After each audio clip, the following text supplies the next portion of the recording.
Chers compagnons du Coran, bienvenue à toutes et à tous dans cet ultime épisode de l'atelier sous la protection de la sourate Al-Mulk. Par la grâce d'Allah subhanahu wa ta'ala, ça fait plus d'un mois que l'on travaille autour de l'étude de cette sourate. Nous l'avons comprise verset par verset. De cette compréhension, nous avons déduit une recommandation pratique principale en répondant à la question de ce que j'ai compris, qu'est-ce que je dois mettre en pratique. Ensuite, nous avons travaillé autour du concept du Tadabbur al-Qur'an, la méditation du Coran. Puis, nous avons proposé des idées de mise en pratique en ce qui concerne le délaissement, les choses à délaisser, que ce soit des mauvaises paroles, des mauvais comportements ou des mauvaises croyances, et des choses à développer en termes de bons comportements, bonnes paroles, nouvelles adorations, nouvelles bonnes habitudes. Tout ça, ça répond au but ultime de la révélation du Coran qui est la purification des âmes à travers sa mise en pratique. Aujourd'hui, j'ai voulu proposer un ultime épisode, un dernier épisode, pour revenir sur des points importants, notamment autour des mérites de cette sourate, parce que c'est des points sur lesquels je suis peut-être passé un peu rapidement, mais qui sont très importants. Et je vais en profiter également pour répondre à certaines questions, des questions légitimes qui m'ont été posées et qui sont revenues plusieurs fois. Et je suis sûr que beaucoup d'entre vous se posent ces questions autour de la sourate Al-Mulk. Avant de commencer, je voudrais remercier Allah subhanahu wa ta'ala qui nous a permis de mettre en place cet atelier et qui nous a permis de compléter cet atelier. On lui demande de rendre profitable cet atelier qui sera disponible tout le temps sur YouTube et sur les plateformes de podcast, et on lui demande de le rendre bénéfique à un plus grand nombre de musulmans. Donc n'hésitez pas à le partager, c'est vraiment quelque chose qui a été profitable et qu'il sera par la grâce d'Allah subhanahu wa ta'ala. Et je tenais également à vous remercier pour votre sérieux, pour votre régularité, pour vos efforts, pour vos encouragements, et je demande à Allah subhanahu wa ta'ala de nous compter parmi les compagnons de la sourate Al-Mulk. Bismillah walhamdulillah wassalatu wassalamu ala rasulillah amma ba'd. On rappelle une chose importante, c'est que nous avons des devoirs envers Al-Qur'an Al-Karim. Pour devenir un compagnon du Coran, dans le vrai sens du terme, nous devons répondre à ces devoirs. Et ces devoirs concernent aussi bien les mots du Coran. Quand je parle des mots du Coran, on va parler de récitation et lecture. C'est réciter le Qur'an al-Karim ou le lire plusieurs fois jusqu'à ce que ses sens pénètrent nos cœurs, jusqu'à ce qu'on ressente un bien-être dans nos cœurs. Ensuite, il y a l'écoute multiple, pareil, jusqu'à ce que cette écoute pénètre notre cœur, qu'on ressente quelque chose, un apaisement dans nos cœurs. Ensuite, il y a le tajwid, c'est-à-dire réciter cette sourate avec le tajwid. Et pour ça, pas la peine de prendre des cours de tajwid. Celui qui veut prendre des cours de tajwid, qu'il le fasse. Mais celui qui n'a pas le temps ou celui qui trouve ça difficile ou autre, ce qui est voulu par cette étape de tajwid, c'est réciter la sourate sans faute de tajwid, sans faute apparente de tajwid. Et pour ça, on peut se faire corriger soit par un professeur, soit par un proche qui s'y connaît dans les règles de tajwid, afin d'avoir une récitation saine. Et ensuite, on a l'étape de la mémorisation, mais dans la méthodologie devient un compagnon du Coran, on repousse cette étape un peu plus tard, après avoir compris la sourate, après l'avoir médité et mise en pratique, parce que c'est beaucoup plus facile de mémoriser le Coran une fois qu'on l'a compris. C'est beaucoup plus rapide et c'est beaucoup plus solide. Notre mémorisation elle sera beaucoup plus solide. Donc voici les devoirs du musulman envers les mots du Coran. Et on voit qu'en général, nos instituts, nos mosquées répondent à ces objectifs, donc de récitation, de tajwid et de mémorisation del Qur'an al-Karim. Par contre, nous avons oublié que nous avons des responsabilités envers les sens du Coran. Le Coran, nous devons le comprendre.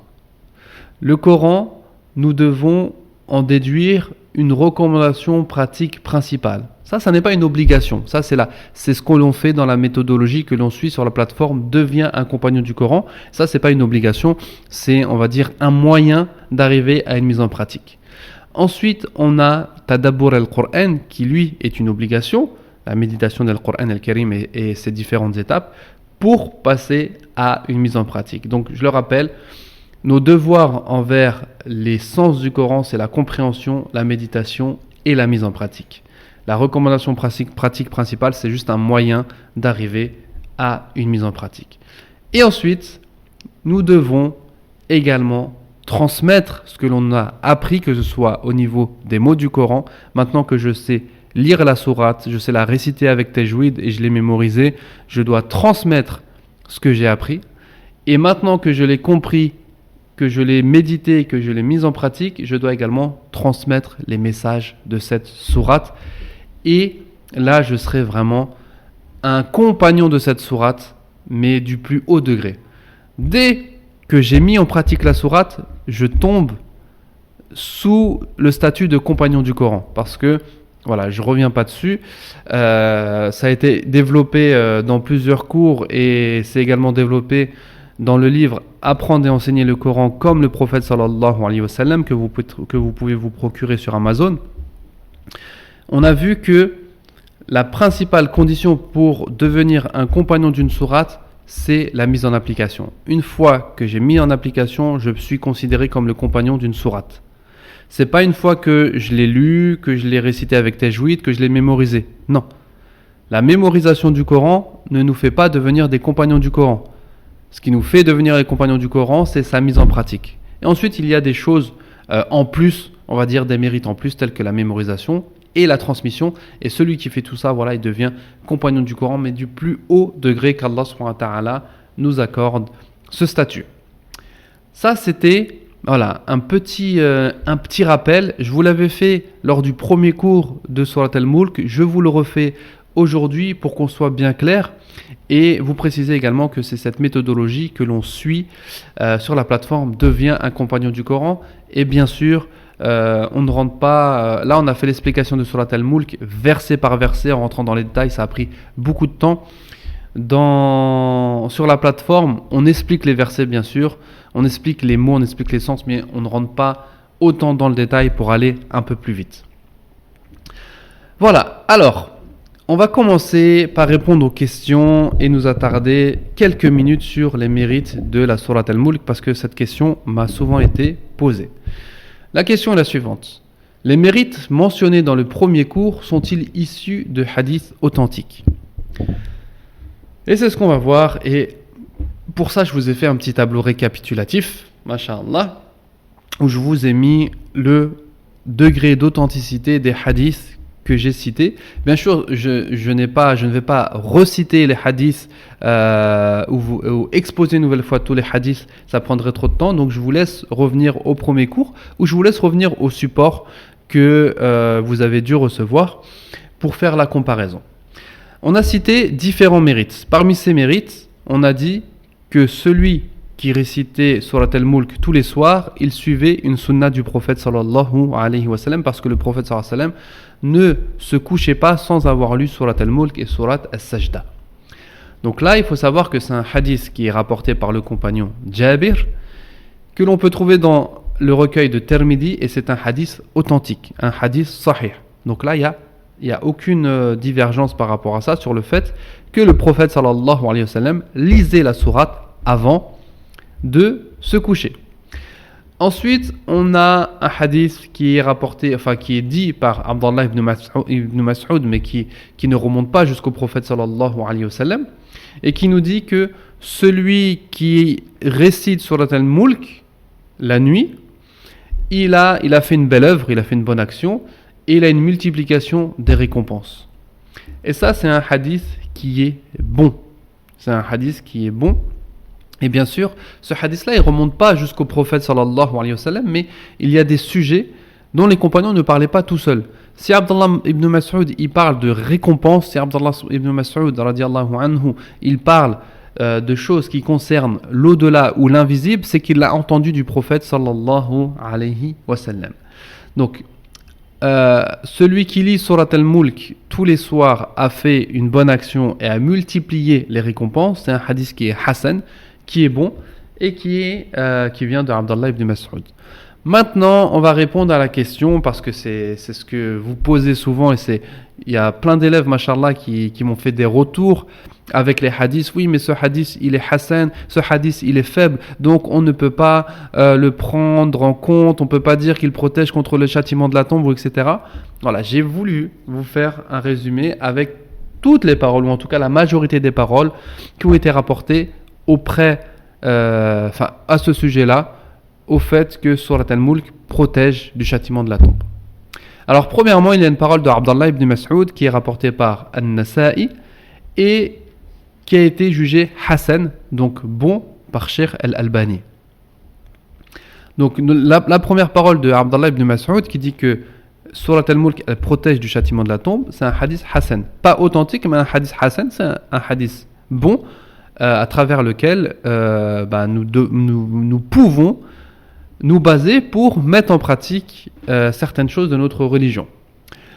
Et je le répète, donc si Abdallah ibn Mas'ud radiyallahu anhu, il dit que Surat al-Mulk protège du châtiment de la tombe, c'est qu'il l'a entendu du prophète sallallahu alayhi wa sallam, et bien sûr, il ne se serait pas permis de sortir ça de sa tête, même si le hadith ne remonte pas au prophète sallallahu alayhi wa sallam.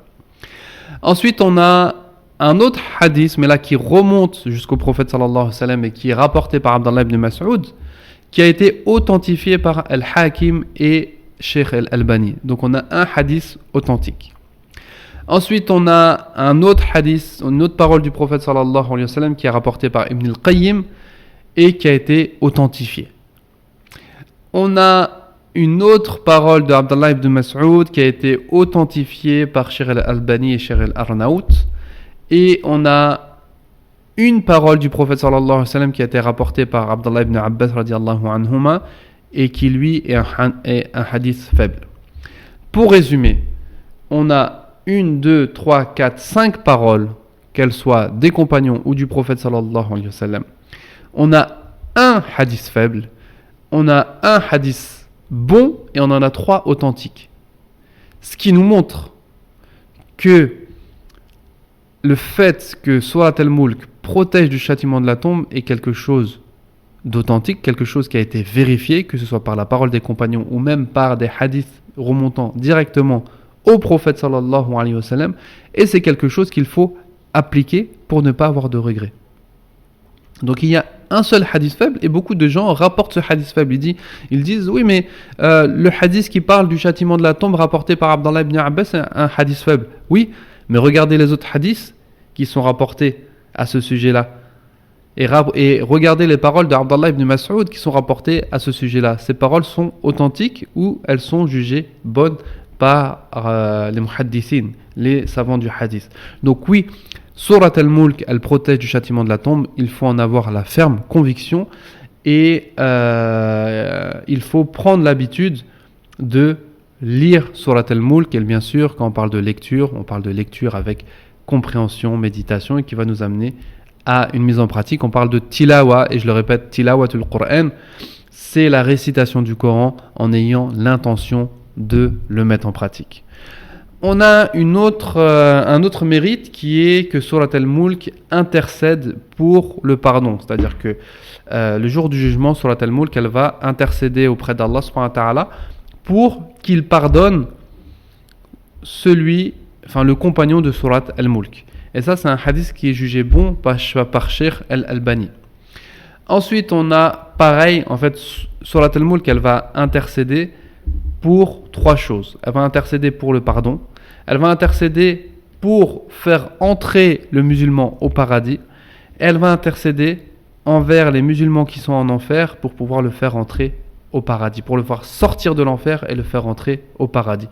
Et tous les hadiths, les ahadiths qui sont mentionnés par rapport à ça sont des hadiths bons, donc des hadiths que l'on doit considérer. Tous les mérites que l'on a cités sont donc à prendre en compte et sont donc à ne pas négliger. Surat al-Mulk, elle nous protège du châtiment de l'enfer. Surat al-Mulk, elle intercède pour nous, pour notre pardon, pour notre entrée au paradis et pour ceux qui rentrent en enfer, pour notre sortie de l'enfer. Est-ce que vous avez déjà vu une sourate qui englobe tous ces mérites ? Est-ce que vous avez déjà Est-ce que vous pensez connaître quelqu'un de raisonnable, d'aqil, qui va négliger tous ces bienfaits? Tout ce que l'on cherche, nous, c'est d'être protégé du châtiment de la tombe et d'être protégé du châtiment de l'enfer. Surat al-Mulk répond à ces besoins-là. Subhanallah. Donc, faisons le travail. On a fait le travail. Surat al-Mulk, on l'a expliqué, on l'a médité, on a proposé des pistes de mise en pratique. Il n'y a plus qu'à appliquer. Mais l'application du Coran, c'est ce qu'il y a de plus dur parce que ça touche au nafs. Lire le Coran, le mémoriser, c'est difficile, c'est pas facile, mais c'est quelque chose où l'âme elle peut prendre plaisir. Mettre en pratique, c'est quelque chose de difficile parce que on va changer, on va développer des choses, on va se purifier de certaines choses et ça, l'âme, elle n'aime pas quand on touche à son petit confort. Et c'est pour ça qu'on a vu que donc Surat al-Mulk, elle a beaucoup de mérite, notamment au châtiment de la tombe, parce que celui qui arrive à devenir un compagnon de Surat al-Mulk, celui qui met en pratique Surat al-Mulk, il aura réalisé le tawhid et il aura reconnu Allah subhanahu wa ta'ala en tant que seul souverain et il aura placé totalement sa confiance en lui. Voilà en ce qui concerne les mérites mentionnés autour de Surat al-Mulk. Je voulais répondre à une autre question qui m'a souvent été posée avant de finir, c'est: suis-je obligé de lire la Surat al-Mulk juste avant de me coucher? Donc j'ai reçu beaucoup de mails me disant moi j'ai pris l'habitude de lire Surat al-Mulk pendant Salat al-Isha. D'autres qui me disent moi je la lis pendant Qiyam al-Layl. D'autres qui me disent moi je la lis directement après Salat al-Isha. Est-ce que je peux la lire dans mes prières? Est-ce que je suis obligé de la lire avant? Bref, plein de questions qui tournent autour de ça. Quand je peux lire Surat al-Mulk? Alors je vous ai fait un petit résumé que je vais vous lire. Cette question a souvent été soulevée et plusieurs savants, dont Cheikh Aziz ibn Farhan al-Unayzi et Dr Khalid al-Muslih, ont apporté des précisions. Ce sont des fatwas, des questions qui ont été posées, que vous pouvez retrouver sur YouTube. Par contre, il n'y a pas de traduction en français. Je pense qu'il y a des vidéos qui sont traduites en anglais. Mais à la base, les questions sont posées et répondues en arabe. Alors, suis-je obligé de lire Surat al-Mulk avant de me coucher? Les savants nous disent que la Surat al-Mulk peut être lue à différents moments. Les hadiths et les avis des compagnons suggèrent de la lire durant la nuit. Et la nuit commence dès l'appel à la prière d'Al-Maghrib. Donc celui qui lit Surat al-Mulk après le Maghrib aura lu Surat al-Mulk pendant la nuit. Il est donc approprié de la réciter après Al-Maghrib, bien que le moment idéal soit avant de se coucher. Le meilleur moment, c'est comme faisait le prophète sallallahu alayhi wa sallam, c'est-à-dire avant de se coucher. Mais quand on regroupe les différents hadiths, donc on a le hadith du prophète sallallahu alayhi wa sallam qui dit qu'il a récité avant de se coucher, on a d'autres hadiths qui parlent de la nuit. Et la nuit commence à partir d'Al-Maghrib, donc on peut la lire à partir d'Al-Maghrib. La Surat al-Mulk peut être intégrée dans les prières, qu'elles soient obligatoires comme Salat al-Isha ou surérogatoires comme Qiyam al-Layl, comme en dehors des prières, que ce soit avant ou après l'Isha ou avant la prière d'Al-Fajr. Donc la nuit, ça va d'Al-Maghrib jusqu'à la prière d'Al-Fajr. On peut lire Surat al-Mulk pendant toute cette période-là, que ce soit dans notre prière ou en dehors de notre prière, que ce soit une lecture directement du Mus'haf ou une lecture de notre mémoire. Parce que j'ai eu cette question également, est-ce que je suis obligé de lire la sourate ou je peux la réciter? Non, quand on parle de lecture, c'est aussi bien lecture que récitation. Le tout est d'y mettre la bonne intention. Donc comme vous le voyez, les savants nous disent que al-amr wasi', que la réponse elle est vaste. D'accord? C'est pas quelque chose de voilà, tu fais comme si, sinon c'est pas valable ou autre. Non. On peut lire la prière, on peut lire Surat al-Mulk avec l'intention d'obtenir ces récompenses dès le Maghrib jusqu'à Subh, que ce soit dans nos prières obligatoires ou surrogatoires ou en dehors de la prière. Il est recommandé de varier les moments de récitation pour éviter de tomber dans une routine qui pourrait être vue comme une innovation, particulièrement si on la lit systématiquement lors de la Salat al-Isha ou d'Al-Witr. Il y a des gens qui ont pris cette habitude de prier tous les soirs avec Surat al-Mulk ou de prier tous les soirs avec Al-Witr, de prier tous les soirs donc la prière de Al-Witr avec Surat al-Mulk. Ceci n'est pas à faire parce que ça peut tomber dans l'innovation. L'innovation, c'est de faire quelque chose et de prendre l'habitude de faire cette chose-là et de croire que ça fait partie de la sunna, alors que non. Il est permis de la lire pendant Salat al-Aïcha. Il est permis de la lire pendant Salat al-Witr, mais il n'est pas permis d'en faire une habitude. Donc ces savants nous disent qu'il est recommandé de varier les moments de récitation pour éviter de tomber dans une routine qui pourrait être vue comme une innovation, particulièrement si on la lit systématiquement lors de la prière de l'Aïcha ou d'Al-Witr par exemple. Le mieux est de varier les moments, de la réciter parfois pendant Salat al-Aïcha avec la double intention, l'intention voilà, de réciter une deuxième sourate après Surat al-Fatiha dans la prière, et l'intention d'obtenir les récompenses de la lecture de Surat al-Mulk pendant la nuit. Parfois, lors de Qiyam al-Layl, on peut prier soit avant de se coucher, soit prier pendant la nuit, avant Salat Subh, en récitant Surat al-Mulk, ou parfois, occasionnellement, pendant la prière d'Al-Witr. On peut la réciter juste avant de dormir, avant de se coucher, que ce soit de notre mémoire ou par la lecture. On peut la réciter, comme on l'a dit, de Salat al-Maghrib jusqu'à Salat al-Aïcha, en veillant à toujours accompagner la récitation d'une intention sincère. Comme je vous l'ai dit, la réponse est vaste. On a toute la nuit pour lire Surat al-Mulk, excusez-moi. On peut la lire en prière ou en dehors de la prière. On peut la lire directement sur le mushaf ou la réciter de notre mémoire. Voilà. Ce qui est important, c'est de mettre l'intention de la lire pour suivre la sunna du prophète sallallahu alayhi wa sallam, de la lire pour obtenir la récompense et les mérites que l'on a cités précédemment, et la lire en se rappelant des sens de cette sourate. Bien sûr, maintenant qu'on l'a comprise, notre lecture doit être différente qu'une lecture automatique, et subhanallah, je ne vais pas m'étaler sur ça, excusez-moi, mais sachez qu'il y a une différence entre la lecture et entre les récompenses et les effets. Celui qui lit une sourate ou qui lit les adhkar sans les comprendre, il peut avoir les récompenses de cette lecture. Mais pour avoir les effets, en fait, pas pour avoir, plus la personne va comprendre les adhkar ou va comprendre les sourates du Coran, plus les effets vont être importants. Les effets du Coran se trouvent dans les sens du Coran. Les récompenses du Coran se trouvent dans les mots du Coran, et les effets du Coran et des adhkar se trouvent dans les sens du Coran, compréhension, méditation et mise en pratique. Voilà, je vais m'arrêter là pour pas faire trop long. J'espère vraiment vous avoir été profitable autour de cet atelier de Surat al-Mulk. Pour ceux qui veulent poursuivre avec nous l'étude du Coran selon cette méthodologie, avec la compréhension, méditation et mise en pratique, qu'ils nous rejoignent sur la plateforme Deviens un compagnon du Coran. C'est vraiment magnifique ce qu'on fait dessus, et les élèves, machallah, ils font un travail sérieux.